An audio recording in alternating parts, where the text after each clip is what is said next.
Strange Tales from a Chinese Studio, Story 51.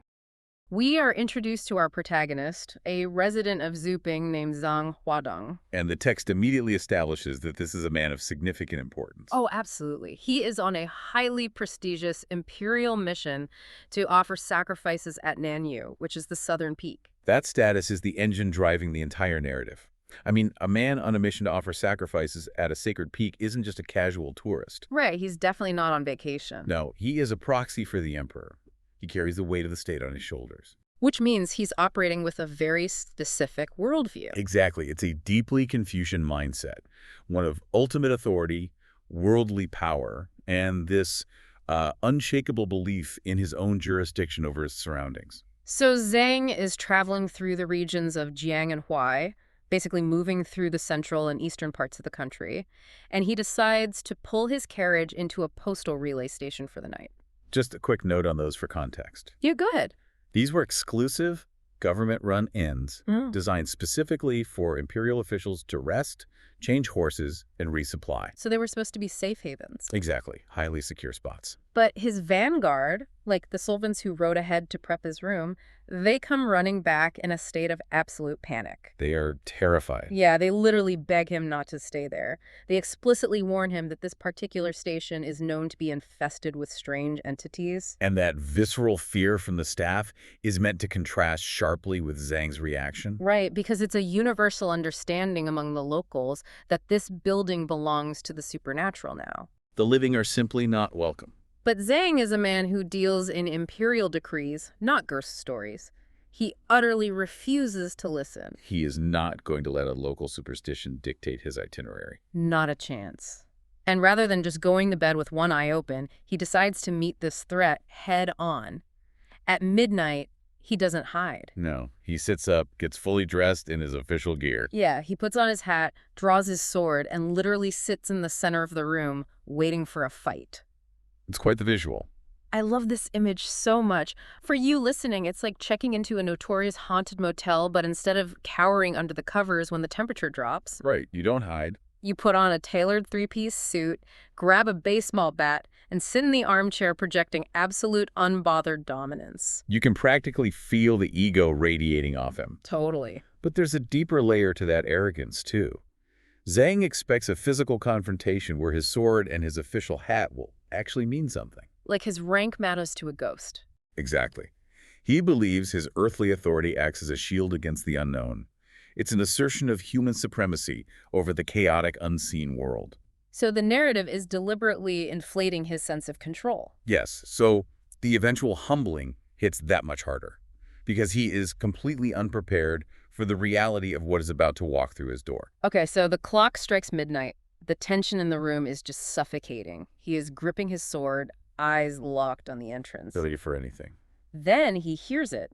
The unmistakable heavy sound of boots stepping into the room. He braces for a demon. Right. But the door opens, and what walks in is, an old man. Just an old man. Yeah, an elderly gentleman with graying hair, wearing a black gauze hat and a black belt. No fangs, no spectral glowing aura, just a tired-looking guy in official attire. We really have to pause on that attire because the black gauze hat and black belt are the specific uniform of a low-level clerk. Or like a local magistrate, right? Yep, exactly. The entity is immediately broadcasting its rank. In the strict hierarchy of imperial China, this ghost is definitively lower on the totem pole than Zhang. So the supernatural being is essentially showing up to a fight wearing a name tag and a middle management uniform. That is exactly what's happening. And the ghost actually bows respectfully to Zhang. He introduces himself simply, saying, "I'm the treasury official." Such a polite ghost. And before Zhang can even process the absurdity of the situation, the ghost drops a bombshell. He claims he has been guarding a vault of wealth specifically for Zhang for a very long time. He's been waiting for him. Yeah, and the entity actually breathes a sigh of relief.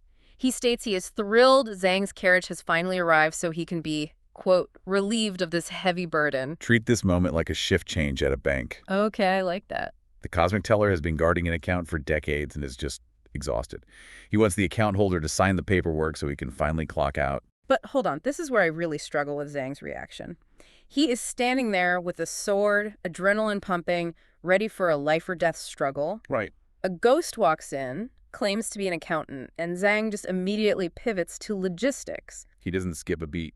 He doesn't question the nature of the afterlife. He doesn't ask if he's losing his mind. He just asks, how much is in the vault? It is hilarious. Why would a highly educated official just casually accept that a ghost is acting as his spectral escrow agent? Well, you really have to look at it through the lens of the worldview Pusangling is operating within. Okay, unpack that for us. In this cultural framework, the supernatural realm is not a place of wild, untamed magic or chaotic horror. It's not just monsters in the dark. No, it operates as a direct mirror to the human world, complete with its own suffocating, mundane bureaucracy. So there's red tape in the afterlife. Plenty of it. There are clerks, managers, ledgers, and supply chains in the underworld. Zhang accepts the situation because, to an imperial official, a bureaucrat is a bureaucrat. That makes so much sense. Whether the clerk has a pulse or not is irrelevant. What matters is the balance sheet. So Zhang speaks the universal language of middle management. Precisely. But it also exposes his ultimate blind spot.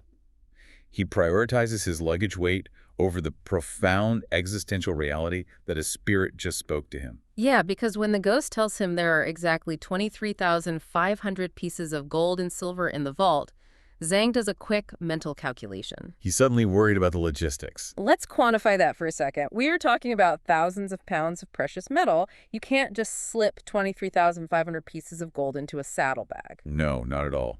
That requires a convoy of heavy carts. Exactly. It is a logistical nightmare for a man on a fast-paced government mission. So Zhang, displaying that trademark arrogance, treats the ghost like a hotel bellhop. He really does. He casually says, "That's too heavy for me to carry south. Hold on to it until my return trip. We'll do the handover then." Wow. He just assumes he is completely in control of the timeline. He assumes the wealth is his property, just sitting static in a vault, waiting for his most convenient window to collect. And the ghost just nods, agrees to the terms, and leaves. Just another day at the office for the ghost. So Zhang packs up the next morning and continues his imperial mission down to Nanzong, which is the deep south. And according to the text, this leg of the journey is incredibly important. It's highly successful for him. His trip is remarkably lucrative. As an imperial envoy offering sacrifices at the southern peak, he is being hosted by local dignitaries and regional officials. They are eager to please him. Oh, they are showering him with highly generous gifts. He is basically on a wildly successful, all-expenses-paid business trip, accumulating vast amounts of wealth. And the contrast between the geographical regions here is crucial to note. How so? Well, he is operating in the deep south, far away from that relay station, and he is accumulating wealth through human networking, political favor, and earthly power. He feels like he's earning it. Exactly. So he finishes his duties, packs up all his newly acquired riches, and starts the long journey home. And in a display of absolute, unshakable confidence, he pulls his carriage right back into the exact same haunted relay station. He's ready for his pickup. As far as he is concerned, he has a massive guaranteed deposit waiting for him in the spectral vault. Midnight rolls around. Right on schedule. The old ghost in the black gauze hat appears again to pay his respects. Zhang is ready to cash out. He asks for his 23,500 gold. And the ghost casually drops the absolute worst possible news. He informs Zhang that the treasury has, quote, already been allocated to pay the soldiers in Liaodong. Just a simple administrative update. The funds have been diverted by the Home Office. Zhang is completely blindsided. The text says he is deeply surprised, and you have to imagine the fury boiling underneath that surprise. Biden must have been livid. Let's try to map this onto a concept we can all feel today. Think of your banking app. It's like logging into your app to check your guaranteed lottery winnings, only to see a notification that the universe just drafted your funds to pay the military. That analogy hits the mechanics perfectly. It's just gone. And we have to consider the geography to understand the sheer scale of this celestial bureaucracy. Right, let's map that out. Zhang just returned from Nanzong, the extreme south.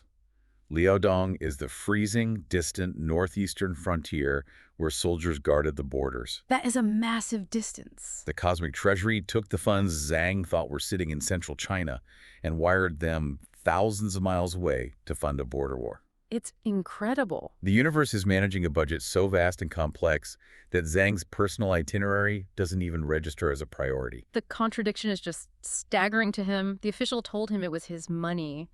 How could it possibly be reallocated without his authorization? That's the arrogance again. And this moment of shock prompts the ghost to drop the quirky clerk persona and deliver the ultimate philosophical payload of this entire story. This is where everything shifts. The ghost reveals the fundamental operating system of reality. This is the pivot. We leave the realm of the spooky anecdote and enter a profound meditation on human striving and the nature of fate.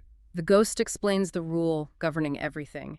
He tells Zhang that people's wealth and destiny in the human world have a strict, absolute, fixed quota. Fixed quota, that's the key phrase. And he uses incredibly precise mathematical language. He says not a fraction can be added or subtracted. It's a closed system of fortune. Yeah. The universe keeps a perfectly balanced ledger. You do not get an ounce more or an ounce less than what has been assigned to you. The ghost then connects the dots for Zhang. He says, on this specific trip down south, you have already obtained the exact amount you were meant to get. The math is already done. And then the ghost asks this haunting, almost rhetorical question, what more do you seek? Such a powerful line. And before Zhang can even formulate an argument or, demand an audit, the ghost vanishes forever. He doesn't stick around to debate fairness. The books are closed. Zhang is left sitting alone in the room, stripped of his sword, stripped of his authority. Left with nothing but arithmetic. Literally. He sits down and starts doing the math. He calculates the value of all those highly generous gifts, the political favors, all the wealth he accumulated while he was down in Nansong. He's adding it all up. He adds it all up, carrying the one, checking his work, and the total perfectly, exactly matches the ghost's original number. Exactly. 23,500. It is a brilliant narrative reveal. The ghost wasn't stealing from him. The cosmic treasury was simply balancing the equation. The text tells us Zhang just sighs. He comes to this profound realization that one's food and drink, Which is a beautiful, understated way of describing one's basic fortune, success, and destiny. yeah, that one's food and drink are mathematically fixed, and that it is impossible to seek them in vain. It's a hard pill to swallow. But I'm really struggling with the implications of this. Okay, what part? If the quota is fixed down to the last decimal point, why did the universe even bother with the charade in the South? Did Zhang's decision to leave the money in the relay station even matter? Or was the universe always going to correct the math through the gifts he got later? You are hitting on the central tension between human experience and cosmic reality in this text. It feels a paradox. It's a clash between Taoist fatalism and Confucian ambition. From a human perspective, Zhang experienced a lucrative trip. Right. He put in the work. He networked, he charmed officials, he felt like he was earning his wealth through his own status and cleverness. And that is the Confucian ideal. Right. Precisely. Improving your station through effort and duty. But the text pulls back the curtain to reveal the Taoist reality. That the destination was predetermined. Exactly. If Zhang had forced the ghost to hand over the gold that first night, perhaps his trip south would have been completely barren. Oh, wow. The local officials might have ignored him, or bandits might have robbed him on the road. So the universe would have found a way to balance the ledger either way. Always. The illusion that we are accumulating wealth through our own hard work is just that, an illusion. That's intense. You are simply receiving your pre-allocated salary from the universe in different formats. Right. Whether it comes from a spectral treasury official in a haunted inn or from generous political gifts at the Southern Peak, the total sum was decided long before you packed your bags. It casts a completely different light on Zhang's initial arrogance, doesn't it? Completely. He thought he was the master of his fate because he had an imperial mandate. He thought he could order the universe to hold his money. But the universe was just politely nodding, knowing the ledger was already printed in ink. He couldn't outmanage destiny. What's truly fascinating is that the text doesn't frame this as a malicious act by the cosmos. Right. It's not a punishment. It's not a divine punishment for his ego at all. The ghost isn't laughing at him when he reveals the funds went to Liudong.